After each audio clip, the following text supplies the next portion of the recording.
What is going on, guys? I am here with Lex, Boom Baby Griffin, and we are about to do a Q&A. So we posted, or Lex posted, a post on his Instagram and on his Facebook, and we just got overwhelming comments. Like almost 400 comments on Instagram, and I don't know how many on Facebook. We had 380 comments on Instagram alone, and on Facebook there was well over 50. So we had nearly, between us, like I'd say 450, 500 comments. So obviously, guys, we're not going to get through all those. So what we're going to do, scroll and blast is going to be it. Yeah, we're going to scroll and blast. Lex is going to go first with this question, and we'll just kind of like pitch it in as we go. So here we go.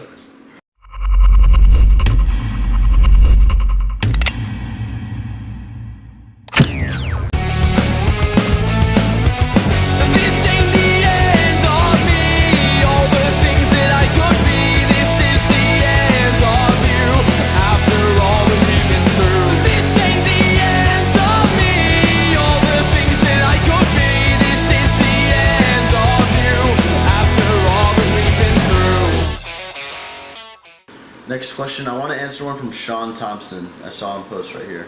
Sean Thompson TV. Let's see where he is. I just saw him. Okay. Favorite and least favorite thing about being a YouTuber? Favorite thing? The amount of, I don't know, inspirational for us, messages that we receive and comments and thanks about what we do and how we're actually helping people change their own lives and their own thinking, and how some people have come through pretty crappy times really and benefited from watching our videos. And when we put these out, I know myself, like I put it out there to help, but I didn't realise kind of the impact that it's been having on people. For sure. So I think the nice thing is this is a really nice industry to be in, and especially the teams that we've created. We're very lucky in that. The things I hate, I don't hate anything, because the thing that I dislike is obviously, you know, that idiot trolls or people that just like to try and pull others down rather than raise themselves up. They annoy me because they're like a little annoying fly that bangs on the window in your house. It doesn't really do any harm to you, but it's bloody annoying. Yeah. I'd say my favorite thing is kind of like I said, just being able to, I'm not like, of course, you know, going to expos and meeting people hands-on and talking to them in person, putting a face behind the people that watch your videos and subscribers and friends. But even just the emails and the comments, and you know, if you look in retrospect, like Lex was talking about the trolls, you might have, you know, 10 to 15 dislikes on a video, maybe a few negative comments, but look at the likes. You know what I mean? The likes just outweigh those dislikes so much, and there's so many people behind you and supporting you. It's just an amazing feeling having that kind of support and being able to impact lives and motivate people to, you know, stick to their diet, or, you know, show them more efficient ways to do things. Because I know, you know, I'm sure when you started, you had no idea what you were doing with nutrition. I had no idea. I was having chicken, broccoli, and oatmeal. We were both broke. Three foods. Yeah. And it's just like being able to make people's lives easier while having the entertainment factor and just having that support is just amazing. So I'd say one thing to hate is not enough hours in the day. Yeah. Oh, well, that would be and then my negative thing would be whenever you post a video, there's, you know, not many people are used to having 30, 40, even 50,000 people watch a video that you put up and just judge you. You're getting judged by 40, 50,000 people multiple times a week, you know? And it is, a lot of people don't have that, I don't want to say confidence, but it is kind of scary, you know, knowing that many people are going to see you and judge what you're doing, and, you know, just judging you. So it's like, you do have to be kind of careful, and you want to set a good example, obviously, you know, so you can't just be, you know, messing around, to say it nicely, and just being a douchebag and stupid on camera and then expect a really respectable following. So setting a good example. That's true. I mean, you see that on the channels that do that. The pressure of being a good example. Yeah. So. Oh, I had one here, but this is a better one for you. Is what advice would you give to teen bodybuilders? Teen bodybuilders. So my advice as a teen bodybuilder would be to build the physique. Personally, I made the mistake of wanting to cut down too often when I was, you know, sub 20 years old, and I would say take that time and really develop your physique. And once you hit, you know, once you feel like you have a physique and something decent underneath your fat, then cut it down a little bit. But there's no need to get super contest shredded at 17 years old. Yeah, and 16 years old. I think my main thing would, don't read a Flex magazine, look at the pictures, and think that's what you're going to look like in 2 years. Have realistic goals. Really realistic in your goals, and then you're going to have a much more successful time because you're going to be happier with achieving realistic goals. Because you're never going to achieve looking like Kai Green in 2 years. It's just not going to happen. Let's see. Do you guys incorporate deload weeks into your training? Why or why not? That's yes, and it's simply to let your central nervous system recover. And I like deload weeks to reconnect the mind to muscle because it allows for a lighter weight, and I really will hold the squeezes and make sure that my form's still in check. It's like a recheck point for me. I think they're very important. For me, what I do, of course, you have two different types of deloads, in my opinion. You have your deload where you're in the gym, reducing your weight, 50-60%, focusing on your form. And then you have a deload where you literally want to get out of the gym, kind of get your body and your mind out of the gym atmosphere, which personally, I don't take them that often, but when I do, I like to take a solid 3 to even 5 days off from the gym completely. Just because I feel like that lets me, our whole jobs, our income is fitness. Everything is fitness for us. We go to the gym, we have clients, we have clothing, everything's fitness related. So for me, every, 12, 15 weeks to have a solid 5 days off is really nice for me mentally and physically. So it's hard too, though. I have to say that time off. It is hard. 3 days is good, but anything after that, it gets 3 days. I start to get a little bit cranky, Yeah. and so we were saying this before. To take a full week off, we have to have a plan of what we're going to do in that week that involves some form of just doing something during the day, so we're not left thinking and getting tetchy about going. But yeah, very important to take. I'd say a week off every 15 to 20 weeks. Yeah. At least take a full week off just to deload. And guys, a lot of people are going to tell you to take a deload every 5 or 6 weeks.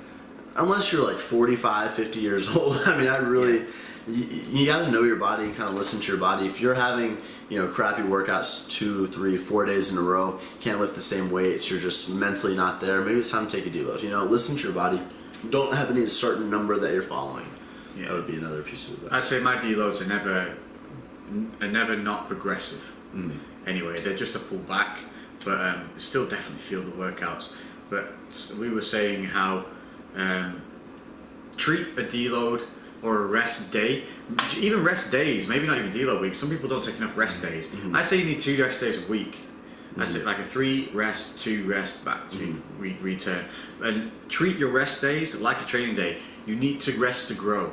So you need to not go to that gym to allow yourself to grow. Yeah. So it's a training day for your body to get used to growing. Favorite music to listen to when training? Heavy metal.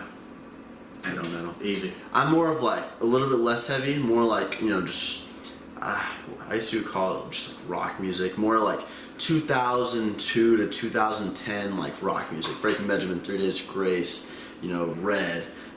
Taking Back Sunday, just kind of like more Taking Back Sunday. We were talking about that the other day, that's why I said it. But more contemporary rock music, I guess. I think I'm Kid Rock, Linkin Park. Linkin Park. Stained, yeah, Creed. Yeah, Creed. Just that kind of like older generation. Rock, even like rock to metal, isn't it? Yeah, late 90s yeah. rock also. So. Guns N' Roses every so often. Too bad.